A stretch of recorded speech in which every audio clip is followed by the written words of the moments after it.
नमस्कार, खबरिया टॉप में आप सभी का स्वागत है। मैं कुमार रवि। कहा जाता है कि 500 साल की लंबी प्रतीक्षा के बाद भगवान राम अवधपुरी के राजा अयोध्या में नवनिर्मित विशाल भव्य मंदिर में जाकर राज सिंहासन पर बैठे। उनका राज तिलक एक तरीके से हुआ जैसा दावा किया जाता है राजनीति की दुनिया में। खैर, 22 जनवरी का समय बीत गया। अब 2025 का जनवरी आने वाला है और 2024 ये साल खत्म होने वाला है। लेकिन इसी बीच एक अवध ऐसे हैं जिनका बहुत ही कम समय में देश की राजधानी में राजनीति के मंच पर उनका राज तिलक हुआ। जी हां, हम बात कर रहे हैं अवध ओझा, जिन्हें सोशल मीडिया की दुनिया में ओझा सर के नाम से जाना जाता है। आज उन्होंने बाकायदा केजरीवाल आम आदमी पार्टी के संयोजक और मनीष सिसोदिया के साथ मंच को साझा करते हुए आम आदमी पार्टी का दामन थाम लिया। वैसे बीते लोकसभा चुनाव में यह सुगबुगाहट या अफवाह कह लीजिए बहुत तेजी से जब उड़ी कि वह अपने गृह जनपद गोंडा से सटे कैसरगंज लोकसभा सीट से चुनाव लड़ने वाले हैं, तो यह अफवाह उड़ी थी कि वहां से मौजूदा बाहुबली सांसद भाजपा के बृजभूषण शरण सिंह के तेवर खड़े हो गए।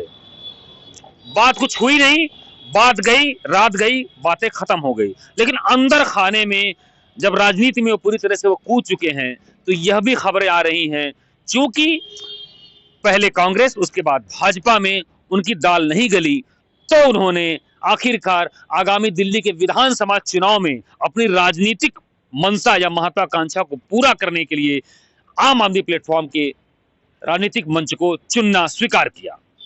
कहते हैं कि यूपी की राजनीति के या सत्ता के गलियारे में अंदर जुबा यह जो बात निकल कर आ रही है, जब खबरिया टॉप की टीम ने कुछ लोगों से बात की तो यहां लोगों ने बताया कि अवध ओझा ने पहले प्रयागराज और उसके बाद अमेठी सीट लोकसभा सीट में चुनाव लड़ने के लिए मांगी थी, लेकिन तात्कालिक राजनीतिक परिस्थितियों को देखकर उन्हें इसके लिए साफ तौर पर मना कर दिया गया। इसीलिए उन्होंने शायद यू टर्न आम आदमी पार्टी की तरफ लिया।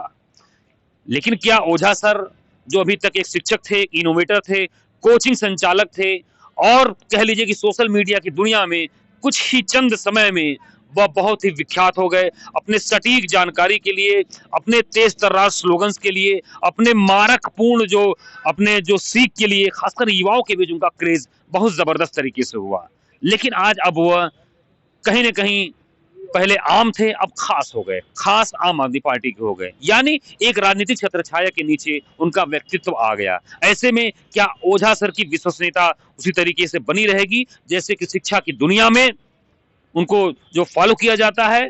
क्या राजनीति में जो इनकी पहली पारी है वह सफल होगी? क्योंकि जब इतिहास को पलटिए, आम आदमी पार्टी से तमाम जुड़े ऐसे तमाम जो पत्रकार या युवा नेता या कवि थे जो सफल नहीं हो सके, तो क्या यह ओझा सर का राजनीतिक दांव उनके राजनीतिक जीवन की शुरुआत के लिए जो एक बेहतर कदम माना जाएगा? आइए हम बात करते हैं उसी क्षेत्र से ताल्लुक रखने वाले हमारे वरिष्ठ सहयोगी जो कर्मवीर से, कि वे वहीं के गोंडा क्षेत्र बलरामपुर के रहने वाले गृह निवासी हैं और बीते 2 दशक से राजनीतिक पत्रकारिता से और प्रासंगिक पत्रकारिता से जुड़े हुए हैं। इनसे हम बात करते हैं टू द पॉइंट कि अवध ओझा सर का राजनीतिक भविष्य जो यह आम आदमी पार्टी का उन्होंने चुना है दामन, आखिरकार यह क्या गुल खिलाएगा? देखिए रवि जी, ऐसा है कि अवध ओझा जी का पूरा नाम अवध प्रताप ओझा है। वो मोटिवेशनल स्पीकर और आईएएस कोचिंग चलाते हैं दिल्ली में।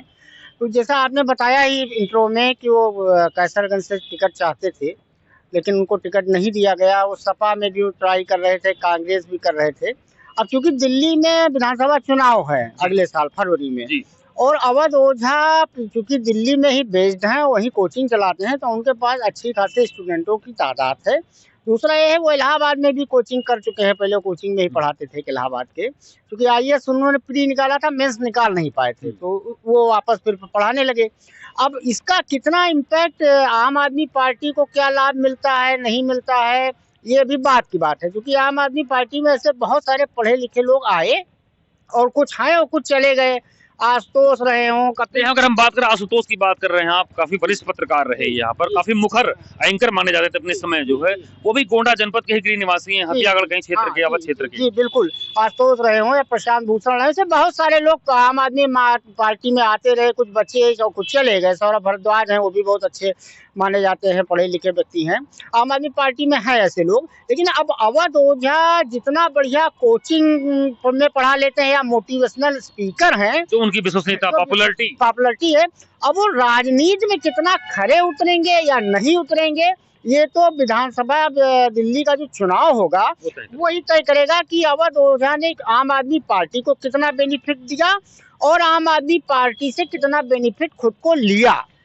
लेकिन करमवीर, आज जैसे ही उन्होंने दिन में 12 बजे उन्होंने तकरीबन मंच साझा किया और आम आदमी पार्टी का दामन थामा, तो यूपी की राजनीति में, खासकर लखनऊ में, उनके क्षेत्र गोंडा क्षेत्र में, हमने कई लोगों से, खबरिया टॉप की टीम ने जब बात की, तो कुछ लोगों ने कहा कि जब वो गोंडा के नहीं हुए, अपने गांव के नहीं हुए, वो रहने वाले वहाँ के जो एक गांव है तरबगंज तहसील, वहां पर जो रहने वाले हैं, ओझा का पुरवा है, हाँ, वहां के रहने वाले, वहां वो लौट कभी गए नहीं। उनके माता पिता जो एकांत जीवन गोंडा शहर में कर रहे हैं, उनके पिताजी डाक विभाग में जो उप डाकपाल थे, माताजी अभी जो अधिवक्ता रही हैं। तो ऐसे में आप तमाम संघर्ष है, लेकिन अपने सफलता को बांट नहीं पाए और लौट कर गए नहीं, कभी पलट कर गए नहीं।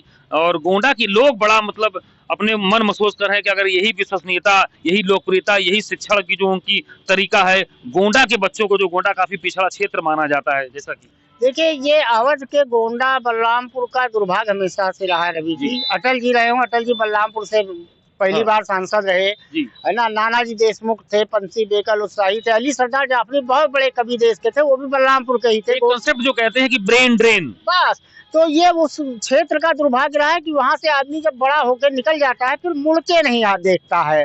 अब आरिफ मोहम्मद खान साहब हैं जो राज्यपाल इस समय, वो भी बहराइच के ही हैं, वहां से सांसद भी रहे हैं, मंत्री थे राजीव गांधी जी की सरकार में। तो ये उस क्षेत्र का दुर्भाग्य, इसीलिए विकास नहीं करता है। अब अवध ओझा दिल्ली में क्या कर पाएंगे राजनीति में? देखिए, यूपी में तो अभी आम आदमी पार्टी का कोई स्कोप नहीं है फिलहाल। यहाँ जो भी है वो सपा वर्सेज योगी आदित्यनाथ ही होना है फिलहाल। यहाँ मायावती जब नहीं टिक पा रही हैं तो आम आदमी पार्टी का मुझे नहीं लग रहा है बहुत ज्यादा भविष्य है। उसके ऊपर चंद्रशेखर आजाद भी लगे हैं, वो भी कुछ ना कुछ उनका पश्चिम में होल्ड है, तो आम आदमी पार्टी के लिए बहुत स्कोप नहीं है। लेकिन दिल्ली में अवध ओझा अगर आम आदमी पार्टी के लिए कुछ करिश्मा कर पाएंगे तो निश्चित तौर पे ये मान के चलिए कि अगर आम आदमी पार्टी की सरकार दिल्ली में रिपीट करेगी तो अवध ओझा मंत्री बन सकते हैं, बशर्ते अवध ओझा का कंट्रीब्यूशन आम आदमी पार्टी के लिए हो, आम आदमी पार्टी का कंट्रीब्यूशन अवध ओझा के लिए हो। क्या कहते हैं कि जो इनकी बौद्धिक संपदा है वह क्या वोट में कन्वर्ट हो पाएगी? देखिए, इसकी कोई गारंटी नहीं ले सकता। राजनीति की दुनिया है। आशुतोष आए, प्रशांत भूषण बहुत बड़े देश के जाने माने वकील हैं, वो यादव जी थे, क्या योगेंद्र यादव जी थे, वो आम आदमी पार्टी में थे। देखिए, एक चीज और भी हो सकता है, बौद्धिक होना अलग, हाँ बौद्धिक होना अलग है, एक चीज और भी हो सकता है। अवध ओझा असल में बेअंदाज व्यक्ति रहे हैं और वो अपने पढ़ाई लिखाई के जमाने में भी मार धाड़ सब में रहे हैं। वो अपने इंटरव्यू में इस बात को खुद स्वीकार भी करते हैं कि FIR वगैरह भी उनके ऊपर हुई थी। इसमें कोई बहुत बड़ा आश्चर्य नहीं होगा कि आने वाले 4-6 महीने बाद उनका हो सकता है कि आम आदमी पार्टी से मोह भंग हो जाए और वो पार्टी छोड़ भी जाए, क्योंकि जो बहुत बौद्धिक व्यक्ति होता है, खुला आदमी होता है, खुलाजी होती है, जो बिल्कुल बेबाक कहने वाला होता है, वो बंधन नहीं स्वीकारता है। और राजनीति जो है, राजनीति में बहुत सारी चीजें चालाकी, चतुराई और टाइमिंग के हिसाब से बोली या कही मौका परस्ती, अपॉर्चुनिटी हो सकता है अवध ओझा ही कोई ऐसी बात कह जाए कभी जो जिससे पार्टी को डिफेंसिव नुकसान हो जाए, तो उस कंडीशन में क्या हो गया, तो अवध ओझा खुद बाहर जाएंगे या पार्टी निकालेगी, जैसा आमतौर पे होता है। क्योंकि सियासत में बहुत बेबाकी, बहुत बेलौस आदमी नहीं कर, वो भी इस समय जिस समय की किसी भी पॉलिटिकल स्टेटमेंट पे तुरंत क्रिया प्रतिक्रिया शुरू हो जाती है। बिल्कुल। और भाजपा जैसी पार्टी इस समय देश में बहुत सशक्त है, उन्होंने हरियाणा के बाद अभी महाराष्ट्र का पूरा क्लीन स्वीप किया है, तो दिल्ली उनके लिए बहुत नाक का बाल होगा भाजपा के लिए। तो भाजपा भी ऐसे नेताओं के फुटेज, अब देखिए आप जो चुनाव का पैटर्न चेंज हो चुका है। अब आपने एक लाइन कह दिया कहीं, उसको पूरे दिन IT सेल चलाता है और अवध ओझा कहने के लिए मशहूर माने जाते हैं बेबाक। अगर कहीं अवध ओझा की स्लिप ऑफ टंग हुआ तो उसका पूरा फायदा भाजपा उठाएगी और उसका जो डैमेज होगा वो आम आदमी पार्टी को होगा। जी रवि जी। अब देखिए करमबीर ने बहुत सही बात कही कि अवध ओझा की बेबाकी कहीं आगे राजनीति की दुनिया में आम आदमी पार्टी के लिए दिल्ली में जहां पर वो सत्तासीन है, काफी बड़ी पार्टी बनकर है वहां पर कई पिछले काफी समय से, उनके लिए कहीं सिरदर्द न बन जाए और या हो सकता है कि उनकी बौद्धिक क्षमता या बौद्धिक संपदा आगे जाकर उन बच्चों के भी युवाओं के साथ क्रेज को मिलाते हुए वोट में कन्वर्ट हो जाए। दोनों बातें हो सकती हैं। फिलहाल आप खबरिया टॉप की टीम के साथ बने रहिए। मैं राजधानी मुख्यालय लखनऊ से कुमार रवि, कैमरा पर्सन ईशान के साथ।